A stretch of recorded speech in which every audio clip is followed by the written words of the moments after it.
स्वामी समर्थ मैत्रिणींनो, आजच्या व्हिडिओमध्ये तुमचे स्वागत आहे। शुभ सोमवार सर्वांना आणि ओम नमः शिवाय। आणि मी सगळं आवरून आलेले आहे आता दुकानात। श्रीची सकाळची शाळा होती, तो गेलेला आहे आणि आता येईल तो 10:30ला शाळा सुटणार आहे। आज महिना अखेर आहे आणि परवा दिवशीपासून परीक्षा चालू मुलांची, सगळ्याच मुलांची परीक्षा चालू आहे। आता सुट्ट्या पडणार मुलांना वगैरे। आणि ही स्लीप काल यांनी कट करून दिलेली। असं जे कापड असतं ते इंचलंजीमध्ये मागावरचं कापड असते, हे थोडी खळ असते यामध्ये। खरं आम्ही लहान असताना पेटीकोट परत जे जेंट्सचे बनियन वगैरे असतात बघा, तर इंचलंजीमध्ये याचेच शिवले जातात आणि याचेच लोक सगळे वापरतात, कारण हे कापड तिथं भरपूर मिळतं आणि स्वस्त पण मिळतं। सगळी मागावर वगैरे कामाला जात असल्यामुळं मिळतं। जे कणके राहिलेले असतात ते देतात ते। आणि आता मी त्याची स्लीप शिवणार आहे। कसं होतं बघा, मुलींना वगैरे स्लीपा म्हणजे त्या हाफ स्लीपा असतात त्या चालतात, पण आपण ड्रेस घातलो, एक ड्रेसचं कापड कसं असतं खूप असं अंगाला चिटकून बसतं आणि मग ते नको वाटतं। जे चिटकायला आले की ते कस्तर वाटते। मग सारखं ते असं आपण असं बाहेर करायचं आणि आपली थोडी तब्येत असल्यामुळे ते नकोच वाटते। मुलींना वगैरे कसं चालतं आणि एक ड्रेसचं पातळ खूप असं कापड पण पातळ असतं, मग ते ड्रेस वापरायला पण नको वाटतं। तर माझ्या 1-2 ड्रेसचे तसे आहेत। मी स्पाईसमधनं शक्यतो घेते, पण स्पाईसमध्ये म्हणजे त्या दिवशी त्यावेळी आम्ही गेलो त्यावेळी नव्हतेच चांगले हे, म्हणून मग राजारामपुरीतनं घेतलेले, पण ते खूपच असं पातळ कापड आहे आणि ते मला असं घातल्यावर कम्फर्टेबल वाटत नाही। मग मी म्हटले स्लिपा शिवूया। काय नाही, सिम्पलच स्लिप आहे, याला काय आपल्याला भाई येत नाही। आता इथं पण गोट मारायचा आणि गळ्याला पण गोटच मारायचा। शिवताना मी दाखवेन तुम्हाला। आणि घरच्या घरी आपण जे शिल्लक कापड असतं त्यामधनं जरी शिवला तरी सुद्धा चालतो। तर चला हे शिवणार आहे। आणि चेहऱ्यासाठी म्हणजे आपला आता माझे पण हे गाल वगैरे असं फुगीर आहेत किंवा हे आपलं इथलं असं जे हे वाढलेलं असतं बघा, मांस वाढलेलं असतं, तर शक्यतो ज्यांचा गोल चेहरा आहे त्यांना हा प्रॉब्लेम आहे बघा। ज्यांचा असा लांबुडका चेहरा असतो त्यांना नसतं, पण ज्यांचा गोल चेहरा आहे त्यांचे गाल वगैरे असं आणि हे इथले असं हे येतं बघा, असं मांस येतं। तर त्यांच्यासाठी सकाळी व्यायाम मी खूप दिवस झाला दाखवलेला, परत एकदा दाखवते तुम्हाला। म्हणजे पूर्ण तोंडाचा व्यायाम आहे तो। योगासनं खरं म्हणजे आपण केलीच पाहिजेत, सगळी योगासनं केली पाहिजेत। पण आपल्या स्त्रियांचं कसं होतं बघा, सकाळी उठल्यापासून काम जे चालू असतं आणि सकाळी तर खूप कामं असतात। सकाळी अजिबात थांबून वगैरे चालत नाही। उठलं, आंघोळ केली की जे आपलं रनिंग चालू असतं ते पूर्ण सगळी घरातली कामं होईपर्यंत आपलं रनिंग एकसारखं चालू असतं, त्यामुळं अजिबात थांबायला वेळच मिळत नाही। मी पण किती वेळा म्हणते की आपल्यासाठी थोडा वेळ काढायचा, पण ते सकाळी शक्यच होत नाही। उठला, आंघोळ केली, लोटून काढले की देवपूजा असते, देवपूजा झाली की सडा रांगोळी असते, सडा रांगोळी झाली की स्वयंपाक, धुणं, भांडी, गॅस कट्टा पुसणं, फरशी पुसणं, हे सगळं म्हणजे होऊसपर्यंत 11-11:30 होतातच। त्यानंतर आणि दळपं वगैरे करायची असली किंवा कपडे वगैरे ठेवायचे असली, काही नाही काही तर काम असतं, निवडानिवडीचं काम असतं, परत तिकडे यायचं असतं, म्हणजे होतच नाही, वेळच मिळत नाही। मी किती वेळा प्रयत्न केला की म्हटलं नाही थोडा कसा व्यायाम करायचा, पण आता मी एक केलेलं आहे, गरम पाणी तेवढं सकाळी पित आहे, बाकीचं राहीना, पण गरम पाणी तर प्यायला आलेलं। पण गरम पाण्याने खूप असा फरक पडला खरं, म्हणजे असं फ्रेश वाटतं गरम पाण्यामुळे। तर तोंडाचा व्यायाम कसा करायचा बघूया। एकतर गालाचा वगैरे व्यायाम करायचा आपल्याला, असं पूर्ण हे फुगवायचं सगळं। फुगवल्यामुळं काय होतं तर इथं जे आपल्या नसा असतात बघा त्यांचा व्यायाम होतो। गालामध्ये वगैरे आपल्या ज्या नसा असतात त्या फुगलेल्या त्यांचा व्यायाम होतो।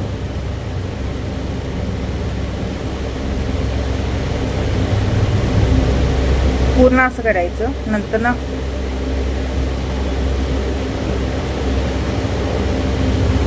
हे पूर्ण आत ओढून घ्यायचं असं। त्यानं पण कसं बघा, आत ओढल्यावर आपल्याला इथं अशी ओढ लागते बघा, त्यामुळे पण याचा व्यायाम चांगला होता। आणि चेहरा आपला असा व्यवस्थित म्हणजे आकार व्यवस्थित येण्यासाठी खूप छान, म्हणजे सोपेच आहेत, पण करणं महत्त्वाचं आहे। ते आपल्याला होतच नाही। आता मला तर सगळं माहिती असते, पण मला करणं होत नाही। परत असं एकच गाल फुगायचा,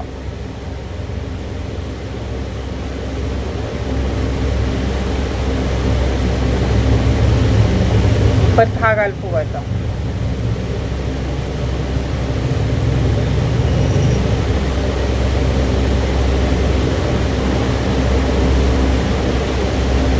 असं करायचं. परत भोयांचा पण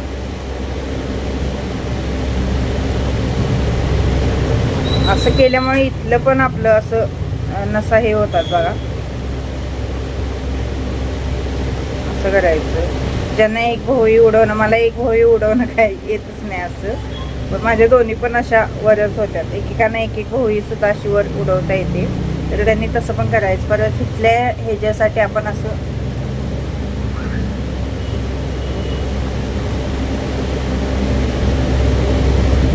असं केल्यामुळे इथं अशी ओढ लागते बघा. असं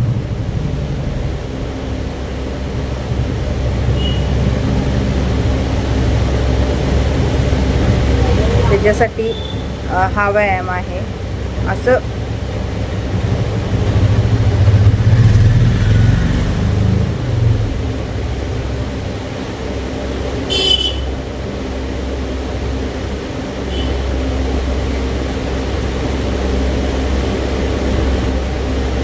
असे हे व्यायाम आहेत, पण ते केले पाहिजेत.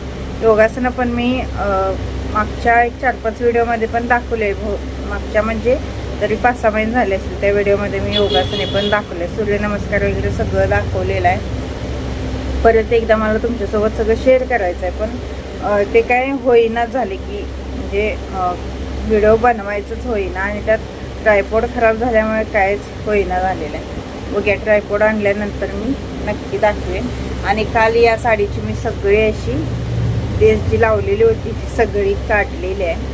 आता जी नुसता ही साधी लेस आहे ती लावणार आहे. बघूया ती कशी दिसते. असं चांगली जर वाटली तर लावायची, नाही तर मग काहीच लावणार नाही. आहे अशी साडी नेसायची. चला, कसा वाटला आजचा व्हिडिओ ते कमेंटद्वारे नक्की कळवा. व्हिडिओ आवडल्यास प्लीज चॅनलला सबस्क्राईब करा. व्हिडिओला लाईक आणि कमेंट मात्र करत जावा. तुमच्या लाईक कमेंट माझ्यासाठी खूप महत्त्वाच्या आहेत. आता पहिला ही स्लीप शिवते. बहिणीचं एक ब्लाऊज शिवायला आलेले आहे मी. हे पहा, पैठणी साडीवरचं तिचं ब्लाऊज आहे, ते एक शिवायचं आहे. आधी स्लीप शिवते. का सोमवार आहे त्यामुळे लाईटचा काहीही भरोसा नाही, त्यामुळे लवकर शिवायला चालू करायला पाहिजे. त्यामुळं स्लीप शिवायची, परत ते एक शिवायचं आहे. आणि बघूया तोपर्यंत मग काय हे येतात. आज हे 4:30ला येणार आहेत, कारण की आज गेलेले आहेत 8 वाजता, 8 ते 4ला गेलेले आहेत. त्यामुळं आज ह्यासनी यायला वेळच होणार आहे. तोपर्यंत आपला आपण थोडं चालू करायचं शिवायला. मला तर घरात बसून अजिबात करमत नाही. हे म्हणत होते आज पायलेही दुखायला आले माझे, म्हणत होते जाऊ नको, राहून दे आज म्हणून. पण घरात बसून काय करायचं असं वाटते. दिवसभर आपण घरात बसून काय करणार असं वाटते. या साडीचा कलर खूप छान आहे बघा. गोळा करून ठेवले मी साडी. कलर एकच नंबर आहे साडीचा. मला असा हे असे कलर असतात ते खूप आवडतात. मस्त, आणि शायनिंग पण साडीला मस्त आहे. आणि हे कामावरून आल्यावर मी यांना स्लीपचं जे कटिंग आहे ते करायला लावलेलं होतं. सोपंच असतं हे कटिंग, पण तरी पण म्हटलं की एकदा त्यांच्याकडनं कटिंग करून घेऊया, कारण आपण करायला जायचं आणि ते तिसरंच काय तर व्हायचं. आपण जसा टॉप कट करतो त्याच पद्धतीने, फक्त बाही वगैरे काही नसतं. आणि गळ्यालासुद्धा आपल्याला कॅनव्हास वगैरे काय लावायला लागत नाही. आपण जसा ब्लाऊजला गोट मारतो त्याच पद्धतीने गोट मारून ती स्लीप शिवायची असते. स्लीप शिवायला काही जास्त वेळ लागत नाही. आता इथं मी फुल जी स्लीप असते ती शिवणार आहे. इथं हाफसुद्धा तुम्ही शिवला तरी चालेल, पण हाफपेक्षा फुल शिवलेली स्लीप कधीही वापरण्यास म्हणजे चांगली वाटते, त्यामुळे मी फुल शिवणार आहे.